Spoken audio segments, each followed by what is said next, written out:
लोकप्रिय कहानी है प्रायश्चित। हो सकता है स्कूल में आप सब लोगों ने भी पढ़ा। एक मध्यम वर्गीय परिवार है जिसमें घर की नई बहू को परेशान कर रखा है एक बिल्ली। मौका मिलते ही बिल्ली जो भी खाने का सामान हो उसे सफाचट कर जाती है। बिल्ली के इस आतंक से परेशान होकर एक दिन रामू की बहू ताक लगाकर बिल्ली पर एक पटरे से वार कर देती है।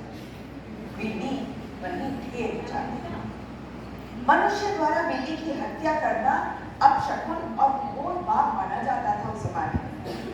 इसीलिए घर में और मोहल्ले में कोहराम मच जाता है।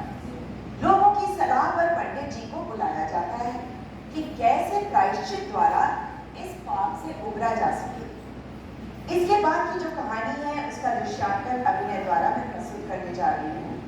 इसमें विभिन्न प्रकार के पात्र हैं जिनका अभिनय मेरे ही द्वारा किया जाएगा।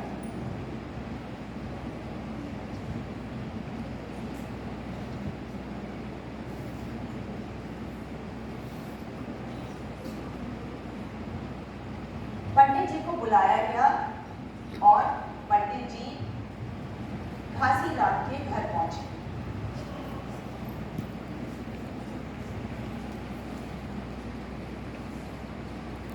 पंडित जी को जब यह खबर मिली उस समय वो पूजा कर रहे थे।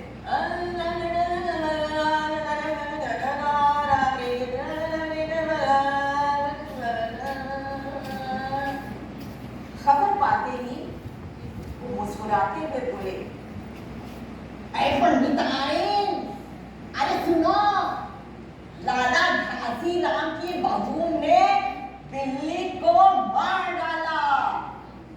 अरे अब तो प्रायश्चित होगा। बढ़िया बढ़िया भोजन पर हाथ लगेगा। पंडित परम सुख घासीराम जी के घर की ओर चल गए। पंडित जी पहुंचे और कोरम पूरा हुआ। पंचायत बैठी। सास जी, मिसरानी, किस्मों की माँ, छन्नू की दादी और पंडित परम सुख। बाकी सब स्त्रियां अंदर घर में बहू से सहानुभूति प्रकट कर रही थी। किस्मों की माँ ने कहा, अरे पंडित जी, बिल्ली की हत्या करने से कौन सा नरक मिलता है? पंडित परम सुख ने पत्रा देखते हुए कहा, बिल्ली की हत्या केले से तो नरक का नाम नहीं बताया जा सकता। हाँ, वो मुहूर्त भी मालूम हो जब बिल्ली की हत्या हुई, तब नरक का पता चल सकता है। अरे यही कोई सुबेरे 7 बजे, मिसरानी ने कहा। पंडित परम सुख ने से पन्ने उल्टे पलटे, अक्षरों पर उंगलियां चलाई, माथे पर हाथ लगाया और कुछ सोचा। चेहरे पर धुंधलापन आया, माथे पर बल पड़े, नाक कुछ सिकुड़ी और स्वर गंभीर हो गया। हरे कृष्ण हरे कृष्ण हरे कृष्ण। अरे ये तो बहुत बुरा हुआ। प्रातःकाल ब्रह्म मुहूर्त में बिल्ली की हत्या।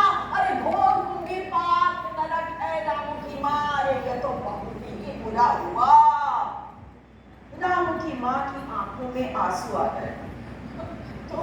तो पंडित जी, अब आप ही बताओ क्या किया जाए? पंडित परम सुख मुस्कुराए, हाँ रामू की माँ, अरे चिंता की कौन सी बात है? फिर हम पंडित कौन दिन के लिए हैं?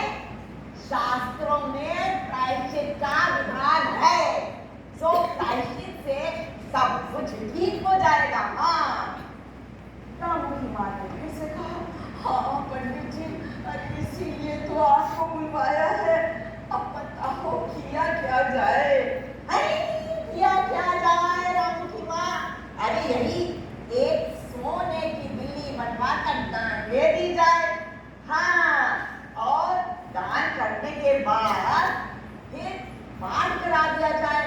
देखो, जब तक बिल्ली दान नहीं दे दी जाएगी ये सारा घर अपवित्र रहेगा। हाँ, छन्नू की दादी बोली, क्या पंडित जी तो ठीक कहते हैं। अरे अबे बिल्ली दान दे दो।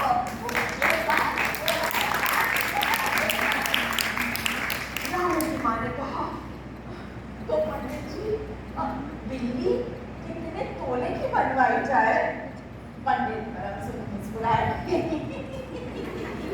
अपनी तोड़ पर हाथ फेरते हुए बोले, "ऐ बिल्ली, कितने सोने की मंगवाई जाए और कितने तोले सोने की?"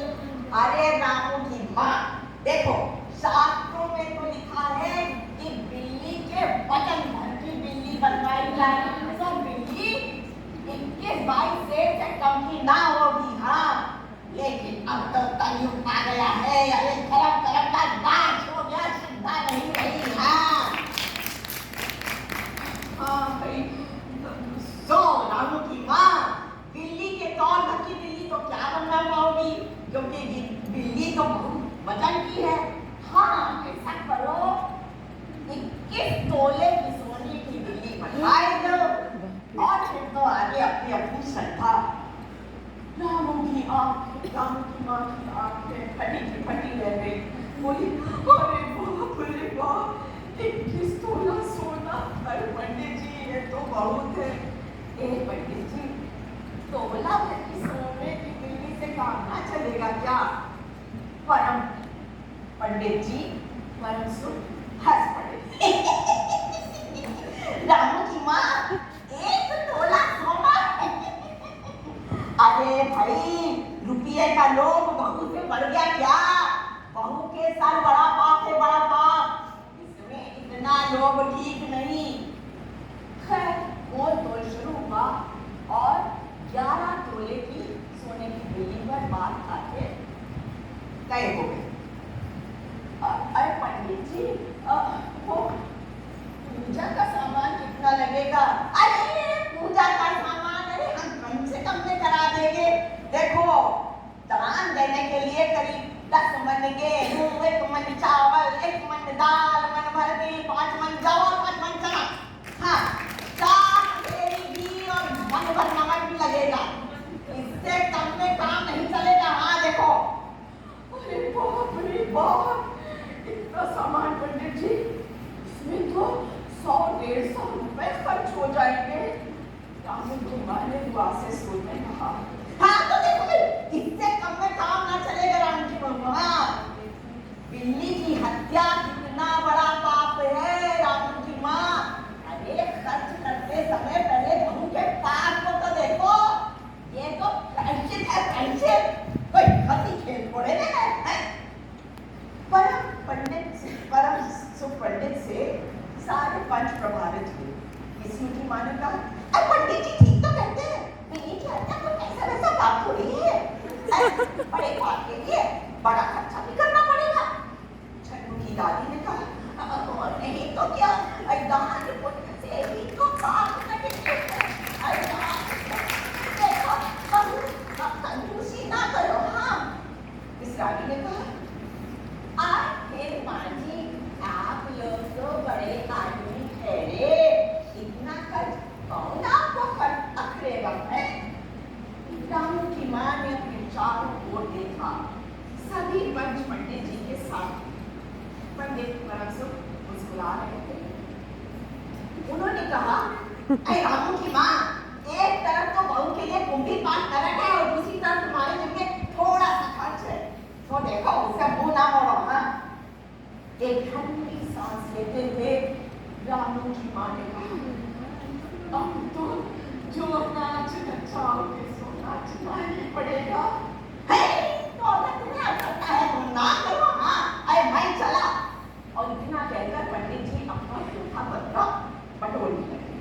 अरे पंडित जी, बेचारी राम की माँ को कुछ नहीं है करता, अरे कितना दुख है बेचारी को, अरे क्यों रोना। छन्नू की दादी और विष्णु की माँ विश्रानी सबने एक साथ एक स्वर में कहा। रामू की माँ ने पंडित जी के पैर पकड़े और पंडित जी ने अब जमकर आसन जमाया। और क्या हो, 21 दिन के पाठ के 21 रुपये और 21 दिन तक दोनों वक्त 5-5 ब्राह्मणों को भोजन कराना पड़ेगा। सो ऐसा करो, चिंता न करो, मैं अकेले दोनों समय का भोजन कर लूंगा और मेरे अकेले भोजन करने से 5 ब्राह्मण के भोजन का तुम्हें फल मिल जाएगा। हाँ, हाँ, ये तो पंडित जी ठीक कहते हैं। पंडित जी की तौर में देखा। इस रानी ने मुस्कुराते हुए कहा, अच्छा तो फिर प्रायश्चित की तैयारी करो। हाँ,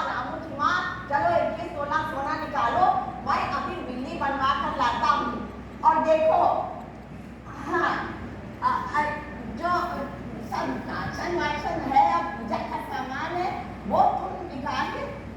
तभी मिश्रानी अंदर से दौड़ती हुई आई, बाजी बाजी बाजी। अरे क्या हुआ, कुछ कहती क्यों नहीं, ऐसी घबराई हुई